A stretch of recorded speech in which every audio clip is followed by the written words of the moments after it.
Bismillahirrahmanirrahim. Assalamualaikum warahmatullahi wabarakatuh. Alhamdulillah nahmaduhu wa nasta'inuhu wa nastaghfiruh wa na'udzu billahi min shururi anfusina wa min sayyiati a'malina. May yahdihillahu fala mudilla lahu wa may yudlilhu fala hadiya lahu. Asyhadu an la ilaha illallah wahdahu la syarika lah, asyhadu anna Muhammadan abduhu wa rasuluh. Allahumma shalli wa sallim ala nabiyyina Muhammadin wa ala alihi wa sahbihi wa man tabi'ahum bi ihsanin ila yaumiddin. Raditu billahi rabbil alamin wa bi Muhammadin nabiyya wa rasulah. Rabbi zidna ilma wa rizqna fahma. Jamaah salat maghrib yang dirahmati Allah Subhanahu wa taala. Allah memudahkan kita, memberikan kesempatan kepada kita, tentunya Allah menurunkan rahmat dan maunahnya kepada kita sehingga kita bisa masuk di bulan Sya'ban, dan kita senantiasa memohon kepada Allah karena satu bulan ke depan adalah bulan yang diberikan kemuliaan oleh Allah, diberikan rahmatnya oleh Allah Subhanahu wa taala. Maka di bulan Sya'ban ini kita berupaya meniti kembali, mengevaluasi kembali aktivitas amal soleh kita, dan tentunya untuk menyambut persiapan kita di bulan Ramadan itu. Rasul sallallahu alaihi wasallam memberikan tausiah kepada kita, dan itu menjadi sandaran bahwa Rasul sallallahu alaihi wasallam tidak banyak berpuasa ya dalam bulan-bulan selain bulan Ramadan kecuali di bulan Sya'ban. Bahkan menurut penuturan Sayyidah Aisyah radhiyallahu anha, di bulan Sya'ban ini Rasul banyak berpuasa, dan sedikit sekali beliau tidak berpuasa dari hari-hari di bulan Sya'ban itu. Nah, ketika ditanyakan kepada Rasul sallallahu alaihi wasallam kenapa beliau berpuasa di bulan Sya'ban, pertama tentunya bulan Sya'ban itu adalah bulan yang tidak dihiraukan, ya tidak dihiraukan oleh umat atau tidak dihiraukan oleh banyak orang, karena mereka lebih cenderung sibuk di bulan Rajab dan bulan Ramadannya, sehingga bulan Sya'ban itu seakan-akan tidak memiliki nilai.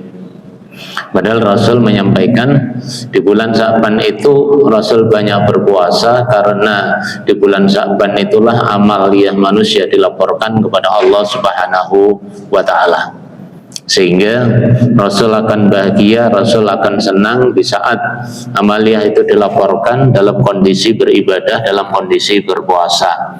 Nah, tentunya itu kita sebagai umat Rasul sallallahu alaihi wasallam yang ittiba, meskipun tidak ada ibadah tertentu nanti di bulan Sya'ban itu ya, apakah itu nisfu Sya'ban ya, atau khusus ibadah sholat qiyam nisfu Sya'ban ya, yang itu memang tidak ada dasar yang konkret dari hadis-hadis yang sahih, maka kita kembalikan apa yang dibolehkan, tentunya mempersiapkan amal soleh, juga berpuasa yang tentunya itu tidak dibatasi. Walaupun di dalam musnadnya Imam Ahmad ya, jadi juga para ulama kemudian mengawali puasa di bulan Sya'ban itu adalah sejak awal ya, sejak awal, tidak memulai di tengah-tengah.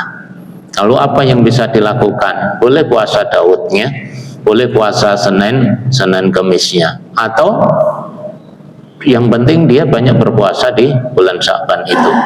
Nah, jemaah yang dirahmati Allah Subhanahu wa taala, itu yang diajukan, yang ditausiahkan oleh Rasul kepada kita dalam rangka apa? Membidik ruhiyah kita, mendidik hati kita untuk mempersiapkan diri ya menggapai nilai-nilai yang begitu dahsyat, kemuliaan di bulan Ramadan tentunya perlu persiapan. Ya, kalau kemudian para ulama menyebutkan bulan Rajab bulan kita menanam, kalau aktivitas itu aktivitas mungkin bercocok tanam ya, bulan Rajab itu kita bulan menanam, bulan Sya'ban itu bulan kita memupuk, menyirami, Ramadan itu tinggal endingnya saja, kita akan memanen karena kita sudah tidak merasa berat lagi, apalagi terkait dengan puasanya. Nah, jemaah yang dirahmati Allah Subhanahu wa taala, semoga kita dimudahkan oleh Allah ya, karena nggak ada jaminan ya kita bisa masuk pada satu bulan ke depan, tapi kita tetap berharap sebagaimana para sahabat berharap kepada Allah agar bisa menemui bulan Ramadan itu tentunya dengan amal soleh yang diridhoi oleh Allah Subhanahu wa taala. Yang dirahmati Allah Subhanahu wa taala, kita akan masuk di poin yang ketiga dari tadabbur ini, yaitu pada pertemuan malam hari ini itu adalah bab fadhail suratul Baqarah wa suratul Ali Imran. Keutamaan surat Al-Baqarah dan surat Al-Imran. Jamaah sekalian dirahmati Allah Subhanahu wa taala, hadis ini nanti secara gambaran global ya. Kita kemarin mengkaji surat Al-Baqarah itu tidak total ya. Diambil berdasarkan hadis, yang hadis itu sebagai representasi atau sebagai batasan bahwa ada surat Al-Baqarah yang begitu panjang, yang 286 ayat itu, yang memang kalau kita mampu mendalami butuh waktu yang lama. Ya, makanya kalau kemudian ada spesifikasi, jadi ada yang khusus disebutkan yang kemudian itu kita dalami, diantaranya di akhir kemarin dua ayat itu, bukan berarti surat Al-Baqarah itu tidak ada hasanahnya, nggak ada keilmuannya, nggak ada hukum-hukum yang ada di dalamnya. Tapi itu paling tidak ya, karena di dalamnya tergambar akidah, di dalamnya tergambar doa, di dalamnya juga diajarkan kita bagaimana mentauhidkan Allah dan mensikapi kehidupan ini, maka tentunya itu yang kita renungi. Kalau kita ingin detail nanti ya per ayat atau mungkin beberapa gabungan dari ayat itu. Nah, hadis yang diriwayatkan oleh Imam Muslim ya, ini juga memberikan gambaran kepada kita bahwa ada surat-surat yang memang spesifikasi di dalamnya mengandung hukum, di dalamnya mengandung ilmu, di dalamnya ada pedoman hidup yang tentunya harus kita jadikan rujukan. Makanya jamaah yang dirahmati Allah Subhanahu wa taala, meskipun hadis ini singkat hadis ini tidak membicarakan rinci, tapi secara global yang disampaikan oleh Rasul Shallallahu Alaihi Wasallam. Hadisnya ada 3 ya, yang dua mirip matannya, kemudian perawinya juga sama ya, sementara yang satunya adalah pelengkap ya. Hadis yang pertama dan sekaligus yang kedua kita gabung aja. Wa ani Nawasin bin Sam'an radhiyallahu anhu qala sami'tu Rasulullah sallallahu alaihi wasallam. Ya, beliau menyampaikan, Rasul menyampaikan, yaqulu yu'ta yaumal qiyamati bil Qur'ani wa ahli. Nanti Al-Qur'an itu akan datang ya. Untuk datangin siapa? Datang pada hari kiamat itu bersama juga ahlinya. Ya, ahli itu maksudnya bukan berarti ahli qiraah ya. Di ahli maksudnya orang yang membaca Al-Quran, orang yang mentadaburi Al-Quran, orang yang merenungi Al-Quran, orang yang menghafalkan Al-Quran. Ya, tentunya orang yang mengamalkannya. Ya. Nah, kalau ini kemudian kita kaitkan dengan hadisnya Imam At-Tirmidzi atau hadis-hadis yang lain, maka kedatangan Al-Quran hari kiamat ini adalah memberikan syafaat, ya, memberikan syafaat yang tentunya dengan izin Allah Subhanahu wa taala. Siapa nanti yang akan diberi? Alladzina kanu ya'maluna bihi fid dunya. Orang yang akan didatangi oleh surat Al-Baqarah dan surat Ali Imran ini adalah orang yang mengamalkannya ketika mereka berada di dunia. Ya, makanya apa? Kita mendalami Al-Quran, ya, mentadaburin, memikirkan, merenungi, membaca itu ketika kita masih hidup. Ketika kita masih hidup, ya. Orang yang wafat tidak butuh Al-Quran karena beliau sudah berada di alam yang beda. Ya, tapi amaliyah ketika mereka masih hidup, maka amaliyah Al-Quran itu yang akan memberikan syafaat kepada mereka. Makanya Rasul SAW menyampaikan Iqra'ul Quran fa innahu ya'ti yaumal qiyamati syafi'an li ashabi. Bacalah Al-Quran ya. Kalau kalimat Iqra ini kan sebetulnya secara bahasa ya membaca. Tapi kalau kemudian Iqra dalam pengertian hakikoh, pendalaman secara spesifik, Iqra itu bisa melihat, bisa membaca, bisa menelaah ya. Kalau itu gambaran secara global. Ya, tetapi kalimat yang disampaikan oleh Rasul, Iqra'ul Quran, baca Al-Quran, fa innahu ya'ti yaumal qiyamati syafi'an li ashabi. Nanti Al-Quran itu akan datang pada hari kiamat, akan memberikan syafaat kepada orang yang membacanya. Kalau di hadisnya Imam Muslim ini akan datang bersama orang yang mengamalkannya ketika mereka di dunia.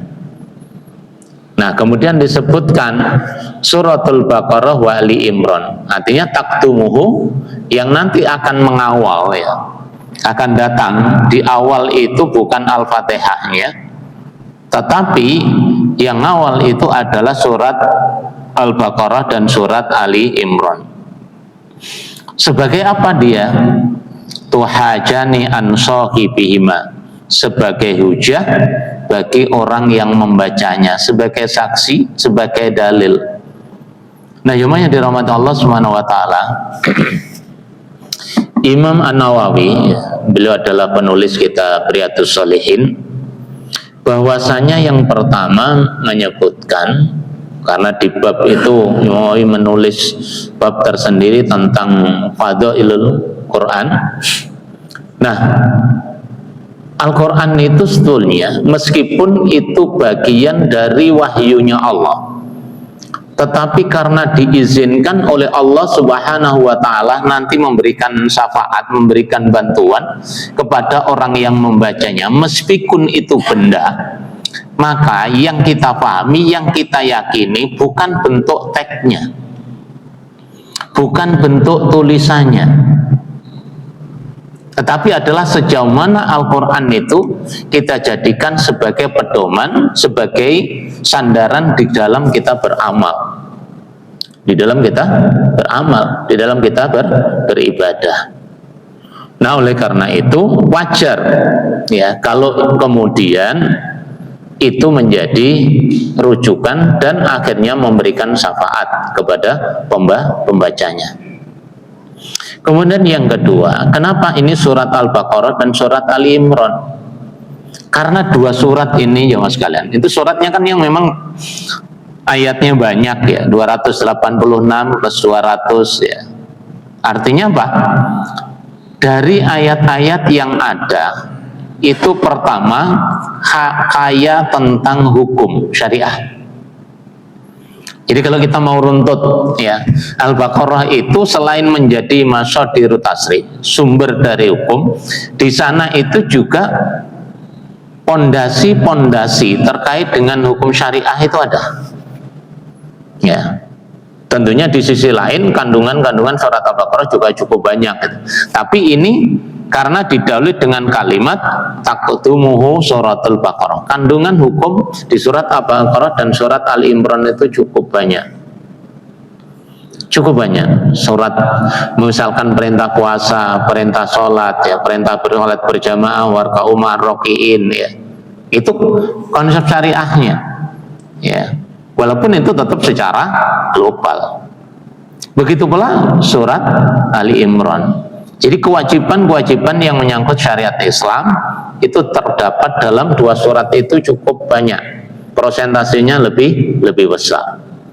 Surat Al-Baqarah dan surat Ali Imran itu kan kalau dilihat dari nama suratnya itu adalah kisahnya, kisah-kisah yang cenderung kisah itu dialami oleh kaum terdahulu, dan juga peristiwa-peristiwa yang nanti akan diinformasikan, peristiwa yang akan datang tentang hari kiamat. Ya, disebut surah Al-Baqarah karena memang ada peristiwa orang-orang Bani Israel yang pada waktu itu menjadi umatnya kaum Nabi Musa ya, terkait dengan pembunuhan yang kemudian diperintahkan oleh Nabi Musa untuk mencari sapi betina itu. Walaupun kisah ya, tapi kisah terkait dengan bagaimana pelaksanaan suatu hukum dan akibat dari perbuatan yang dilakukan seseorang ya. Makanya kaya akan ilmu. Nah, Jamaah yang dirahmati Allah, kemudian yang ketiga, kalau kemudian ini disampaikan karena ya'maluna bihi, maka sebenarnya Al-Quran bukanlah hanya sekedar bacaan, meskipun bacaan itu diberi pahala. Jadi sekali lagi membaca itu diberi pahala, merenungi, mentadaburi itu akan menampakkan nilai-nilai Al-Quran di dalam hati kita yang kemudian mengokohkan diri kita. Tapi ilmu yang ada itu tujuannya adalah untuk diamalkan di dunia. Ya tentunya jemaah sekalian, ketika kita kemarin mengkaji la yukallifullahu nafsan illa wus'aha, ya Allah itu tidak akan membebani kepada hambanya ya di luar batas kemampuan hambanya, itu pasti hambanya mampu. Maka kalau toh itu kita mengamalkan seluruhnya dari surat Ali Imran atau surat Al-Baqarah, tentunya itu sangat berat, tapi berupaya. Ya kita berupaya tentunya dengan apa yang mampu, karena yang diperintahkan oleh Rasul, yang diperintahkan oleh Allah Subhanahu wa taala itu kan kita berusaha. Kalau itu dilarang, kita tinggalkan semaksimal mungkin, kita tinggalkan sesuai dengan kemampuan kita. Kalau kemudian kita beribadah, beramal, ya fatum mastata'tum, tentunya sesuai dengan kapasitas kita masing-masing. Nah, kalau kemudian ini dicantumkan, dan ini cukup banyak dibahas ya, nanti secara detail beberapa ayat yang mungkin dalam ahkam ya terkait dengan hukum-hukum ya, karena ini ada korelasinya nanti kajian baik tafsir Ibnu Katsir atau tafsir Ibnu Abbas ya, atau Fathul Qadir Imam Asy-Syaukani ya. Tentunya korelasi itu yang bisa kita ambil. Meskipun dalam tadabbur ini tidak semua ayat akan dibahas. Kemudian wasifatu, dan sifat dari dua surat ini yang kaya dengan syariat Islam itu juga bersifat tauqifiyah. Ya. Tauqifiyah itu maksudnya tarkib. Jamaah gini loh. Jadi susunan ayat atau susunan surat dalam Al-Quran itu kan tidak sesuai dengan bukan tidak sesuai ya, tidak urut sebagaimana sababun nuzul. Jadi ini berdasarkan tertib suratnya saja, bukan tertib nuzulnya. Ya kalau tertib nuzulnya mesti al-alaq. Ya, tapi ini berdasarkan tertib yang kemudian itu tauqifiyah, ya susunannya seperti itu. Ya, susunannya seperti itu. Ya. Maka dari itu, kalau kemudian dua surat ini disebut juga dengan Zahrawain, ya Zahrawain itu berarti dua surat yang memiliki keindahan, dua surat yang memiliki cahaya, ya dua surat yang memiliki keindahan. Karena Zahra itu ibarat bunga, maka tentunya kita mencobalah memahami pelan-pelan. Nah, di syarahnya Riyadhus Shalihin ya. Ya, syarahnya Riyadhus Shalihin ada Nuzhatul Muttaqin ya. Ada juga yang agak luas itu Kunuz ya. Kunuz Riyadhus Shalihin itu agak besar ya. Nah,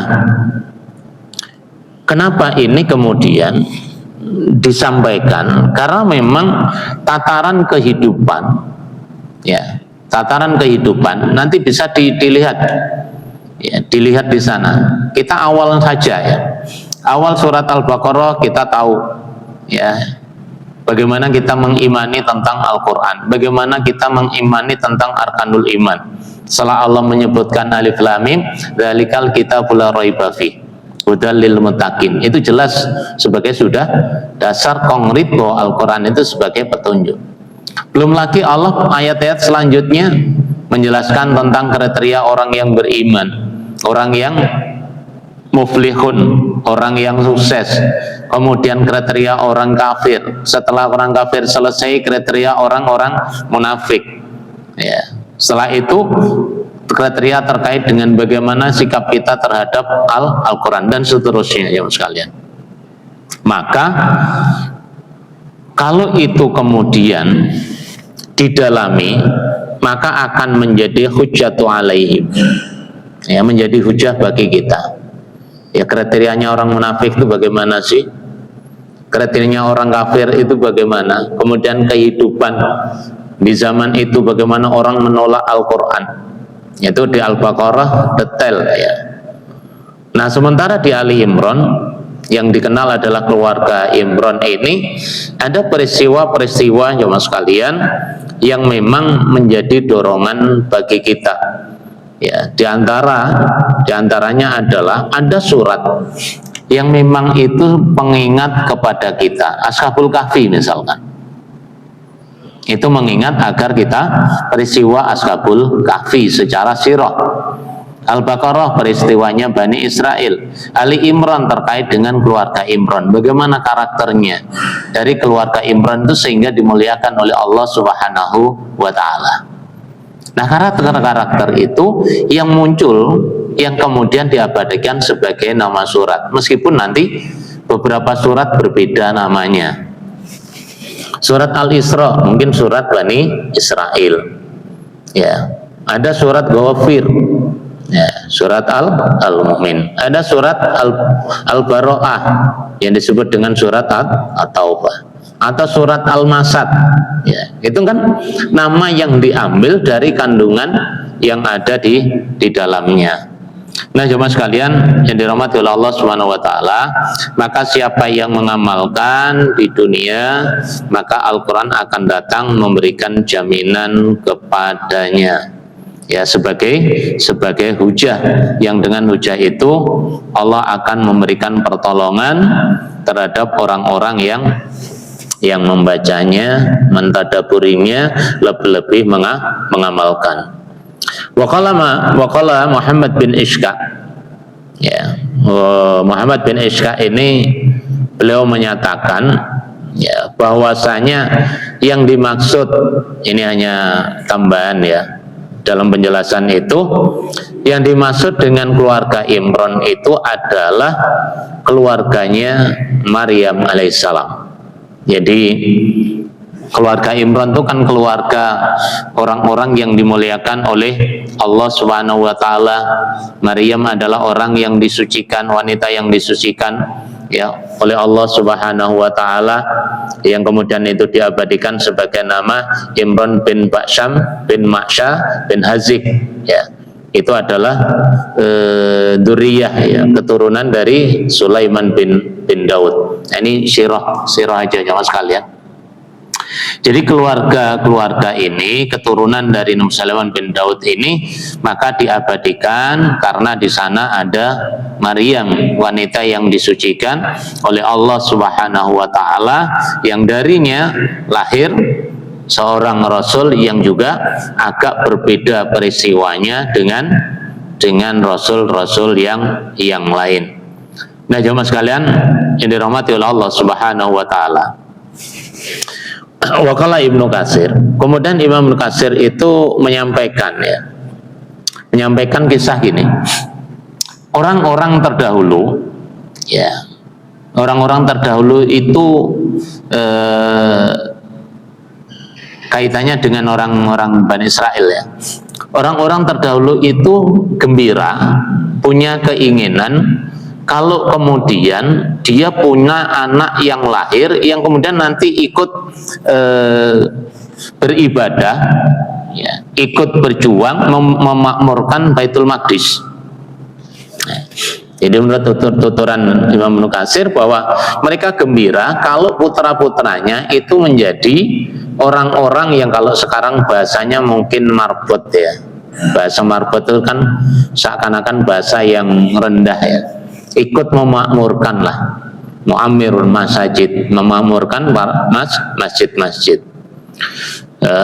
Beliau menuturkan, kama qala Allah Ta'ala idqalatim imra atau imrana rabbi ini nadartu laka ma fi batni muharraran fataqabbal minni innaka antas samiul alim. Jadi hal ini sebagaimana istri Imran ya. Kemudian dia berdoa, ya Rabb, ya saya bernadar, ya ini nadar tuh. Ada keluarga Imran menyatakan Imratu Imran ini bernadar, Robbi ini nadar tulaka ma fi batni muharraran fataqabbal minni. Ya, ini agak dibahas panjang tentang nadar, tapi nanti kita singgung saja. Bahwasanya dia berdoa memohon kepada Allah, sesungguhnya aku menadarkan kepada engkau anak yang ada dalam kandunganku itu menjadi hamba yang soleh yang berkhidmat. Di mana? Di Baitul Maqdis. Ya, ini disebutkan nadar karena kalimatnya nadar tu. Ya, ada sedikit beda ya mas sekalian. Kalau nadar itu berarti itu bagian dari janji yang tentunya jika nadar itu tidak ditunaikan nanti kita kena kafarah. Tapi kalau keinginan, cita-cita itu berbeda. Jadi kalau kita punya himmah, punya cita-cita nanti kalau kita punya anak perempuan menjadi anak yang salihah yang kemudian menjadi mujahidah, ya, mujahid perempuan, ya. Kalau kita punya cita-cita punya anak laki-laki kemudian menjadi orang yang abid, ahli ibadah atau penghafal Al-Quran. Nah, ketika kita tidak memakai kalimat nadartu, tapi himmah, keinginan, cita-cita, ya, ketika itu tidak terlaksana, kita tidak dikenai sanksi kafaroh. Ya, tapi kalau nadar itu bagaikan hutang. Bahkan puasa nadar pun jika kita tidak menunaikan, berarti itu juga bagian dari hutang. Ya. Jika tidak ditunaikan, kena sanksi itu. Nah, karena dia memohon kepada Allah Subhanahu wa taala ya agar anaknya nanti bisa berkhidmat ya untuk menjadi ahli ibadah, berkhidmah di Masjidil Aqsa di Baitul Maqdis ya. Makanya ketika lahirnya ternyata ya di ayat berikutnya ternyata lahirnya bukan laki-laki gitu loh. Falamma wada'tu aqalat rabbi ini wada'tu unsa wallahu a'lamu bima wada'at wa laisa dzakaru kal unsa. Ini kisah yang agak panjang. Artinya gini. Jadi keinginannya lahir laki-laki. Ya, udah bernadar ternyata yang lahir perempuan. Dan kita ini kan anak yang lahir laki-laki dengan perempuan itu secara naluri kadang-kadang berbeda lah. Ya, berbeda. Perbedaannya apa? Ada 3 hal ya. Kenapa orang Quraisy ya, orang-orang kafir Quraisy, orang musyrikin pada waktu itu, kalau punya anak perempuan malu, punya anak perempuan seakan-akan masa depannya tidak sukses ya. Kenapa? Karena memang wanita itu punya sifat yang lemah. Itu wajar, Allah menciptakan wanita dengan sifat yang berbeda dengan laki-laki. Punya lemah, lembut ya. Padahal orang-orang suku Quraisy itu suka berperang. Makanya kalau lahir anak perempuan mereka malu. Nah, itu secara fisik ya.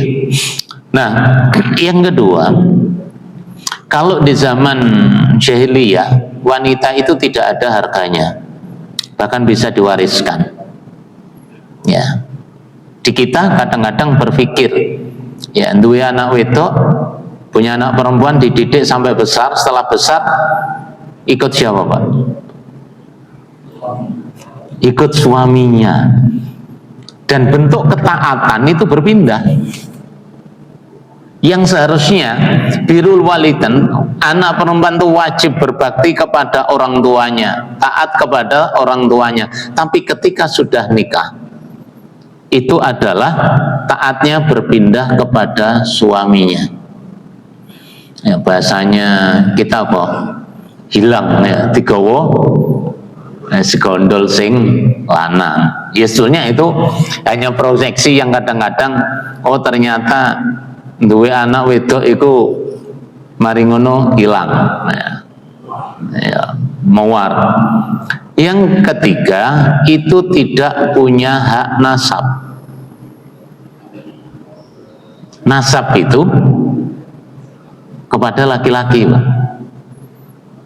Ya, nasab itu kepada laki-laki. Berarti kepada siapa? Suaminya. Ini sebenarnya ya logis ya, tetapi bukan berarti itu menghalangi dalam bentuk-bentuk ketaatan yang lain gitu. Bukan itu menjadi bumerang bagi kita.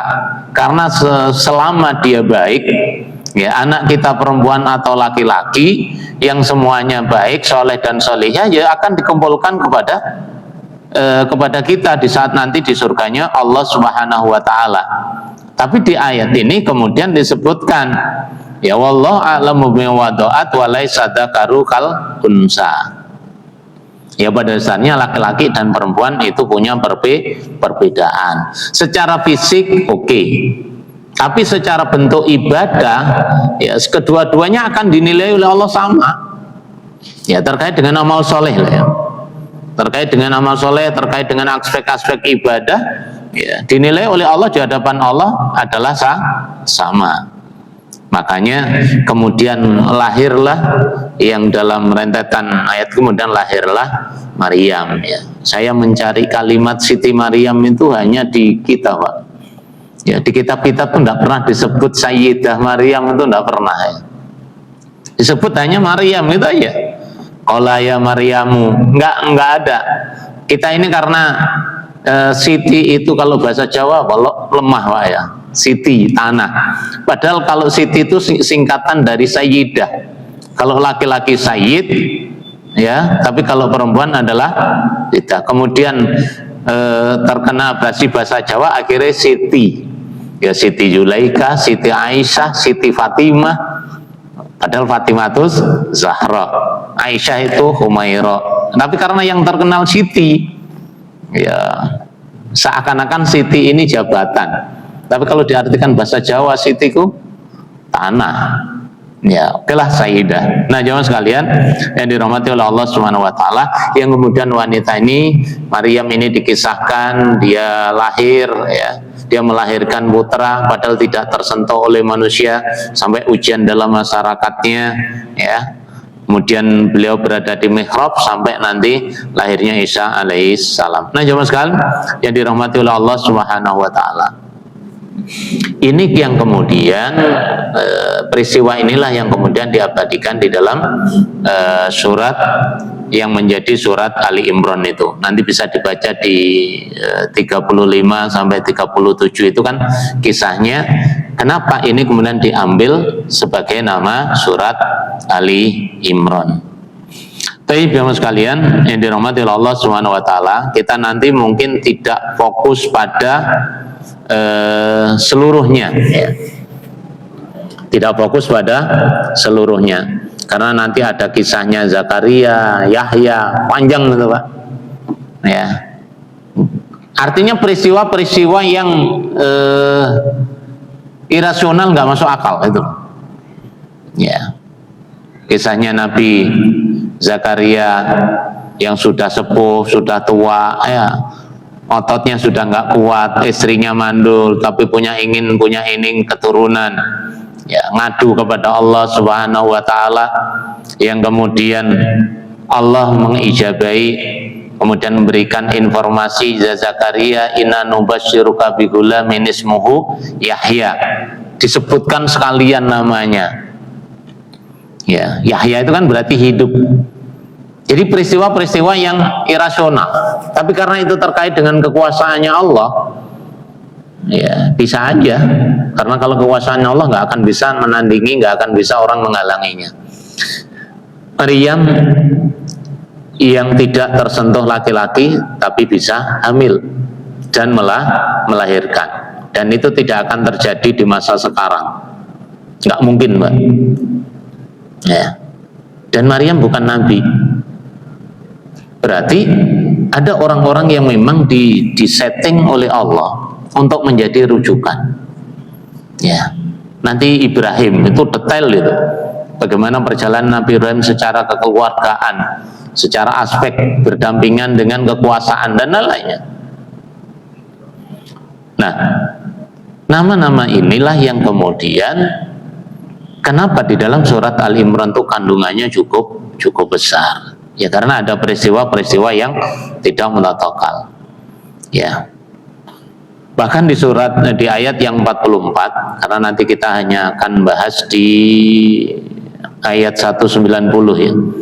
190 sampai 195, karena Nabi biasanya kalau bangun malam ya beliau melihat langit sebagaimana penuturan Ibnu Abbas. Ya, beliau melihat langit kemudian bertafakur ya. Ya, tentunya bolehlah nanti ayat-ayat yang lain.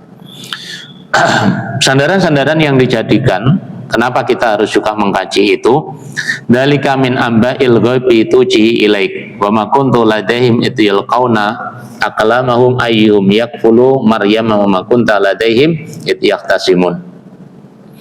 Kisahnya Imran, kisahnya Maryam ini adalah sebagian dari amba'il ghaib. Ya, berita-berita yang sifatnya gaib. Gaib itu kan nggak bisa kita lihat ya.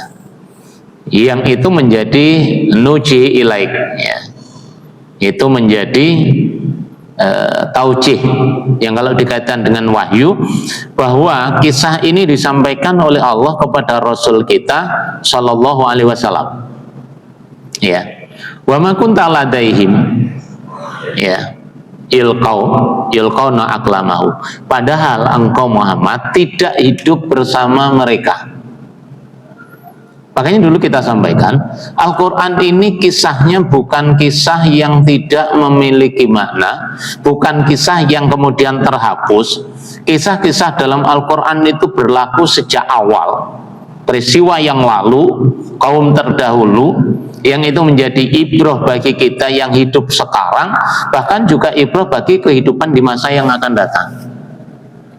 Yang tentunya diambil apa? Hikmah yang ada di dalamnya. Nabi saja diberi kisah ini yang sifatnya ini gaib, diwahyukan kepada Rasul kita sallallahu alaihi wasallam, padahal Nabi tidak hidup bersama mereka.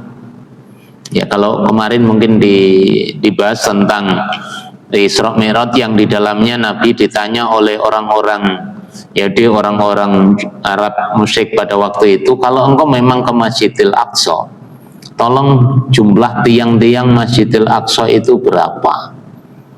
Nah, kemudian Allah menunjukkan gambaran real sehingga jumlah itu bisa disampaikan oleh Rasul sallallahu alaihi wasallam untuk menjawab pertanyaan itu. Makanya ketika kita diberi informasi itu terkait dengan peristiwa terdahulu, bukan berarti itu tidak mengambil maknanya. Justru yang kita ambil maknanya. Anggaplah kita membaca Qasasul Anbiya.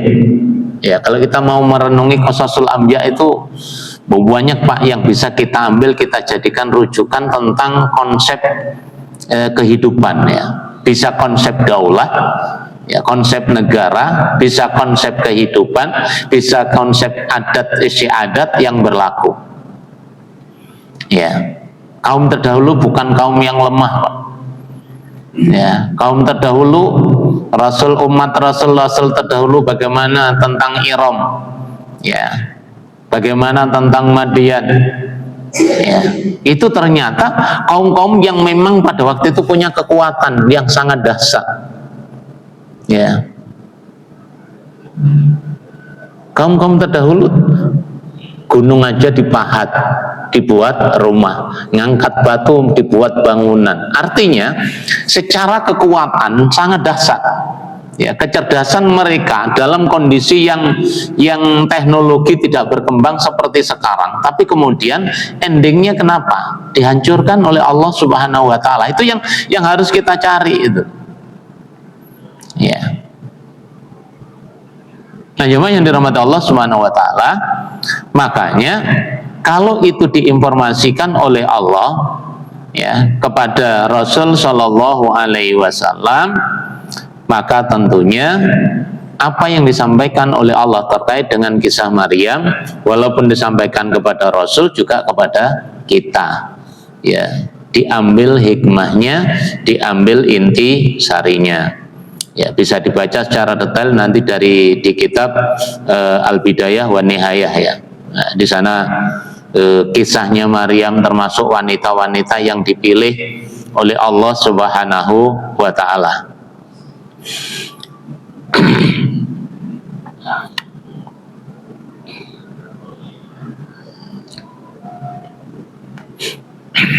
Wafi tafsir Quran al-Adib ini sama tetap karya Imam Ibnu Katsir ya. Kemudian beliau menyampaikan surat Ali Imran itu adalah surat yang menjadi perenungan.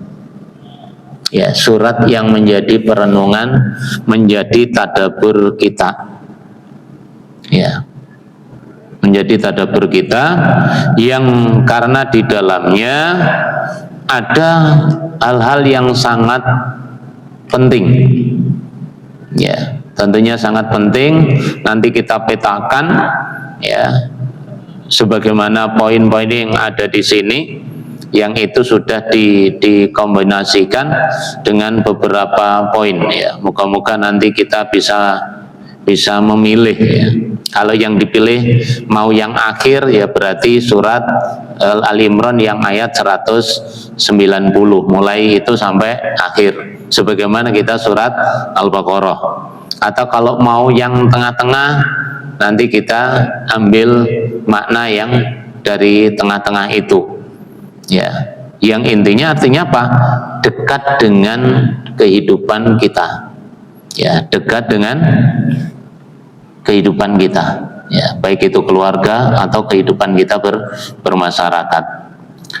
Nah, jemaah yang dirahmati Allah Subhanahu wa taala, ini beberapa kandungan yang disampaikan. Yang jelas kalau menurut Imam Katsir, Rasul terbiasa ya merenungi surat Ali Imran ini pada posisi mulai ayat 190 yang tadi Ibnu Abbas menyampaikan Rasul kadang-kadang malam melihat bulan, melihat bintang ya, kemudian memandang ke langit, kemudian baru mengucapkan inna fi khalqis samawati wal ardi wahtilafil laili wan nahari la ayatil liulil albab. Ya, itu diantaranya. Nanti yang akan mungkin spesifikasinya kita kaji di situ ya. Kalau terkait nanti dengan kekuasaan ya berarti kita akan mengkaji beberapa ayat-ayat yang terkait dengan kekuasaan. Tapi yang jelas ayat 190 sampai akhir itu punya makna yang bersinambungan dengan akhir dari surat Al-Baqarah. Itu yang nanti kita koneksikan ya agar kita klop ya. Kalau di Al-Baqarah lebih cenderung ya kepada apa? Sikap kita, doa kita, permohonan kita. Tapi kalau nanti Ali Imran yang 190 sampai akhir itu lebih banyak, terutama 190 sampai 193 itu lebih stressing kepada bagaimana kita mendayakan akal kita. Ya. Kenapa? Karena Al-Quran itu fungsinya Al-Qur'anu hujjatun laka au alaika. Jadi Al-Quran itu sebagai hujjatun laka berarti apa? Kenikmatan bagi engkau au alaika, atau bisa menjadi bumerang, bisa menjadi malah petaka ya. Kemudian dalam pembahasan awalnya ditutup dengan surat Al-Isra di ayat yang ke-9 dan 10, inna hadzal Qur'an yahdi lillati hiya aqwam wa yubasysyirul mu'minin alladzina ya'maluna sholihat anna lahum ajran wa annal ladzina la yu'minuna bil akhirati a'tadna lahum adzaban alima. Jadi perintah kita mendadaburi, merenungi inna hadzal Qur'an, sesungguhnya Al-Qur'an ini yahdi lillati hiya aqwam, ya memberikan petunjuk kepada jalan yang lurus, sekaligus wa yubasysyirul mu'minin, memberikan kabar gembira kepada orang-orang yang beriman. Siapa? Alladzina ya'maluna sholihat, yaitu orang-orang yang beramal soleh, orang-orang yang berbuat kebaikan. Selain mereka nanti akan diberi pahala yang besar, maka dia akan diberi kemuliaan oleh Allah Subhanahu wa taala. Sementara walladzina la yu'minuna bil akhirah a'tadna lahum adzaban alima. Sementara orang-orang yang tidak mengimani Al-Qur'an, tidak merenungi Al-Qur'an, bahkan tidak menjadikan rujukan dalam kehidupan, ya, maka Allah akan memberikan adab kepada mereka dengan adaban aliman, adab yang pedih.